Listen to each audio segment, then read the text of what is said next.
Hello, second graders. We've been working on determining if numbers are even or odd, and we've come up with several ways to do that. One way is to create a picture with dots, and that's what we're going to practice today with our Build It number 2 activity. Let's get busy right away and let's read the directions. Drag and drop to finish making the number by creating pairs. Is it even or odd? So remember, our number is 8, so we're going to put the correct number of dots in here.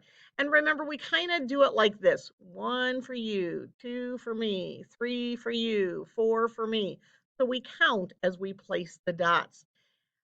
When we finish, if every dot has a pair and matches up, then the number is even.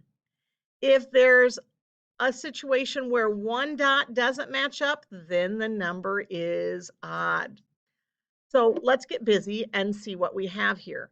1, 2, 3, 4, 5, 6, 7, 8. All right, now that we've got our dots placed, let's see if they match up. Match, match, match, match. It looks like every dot has a match, so this is an even number. Just a reminder again, if it doesn't match up, it would be an odd number.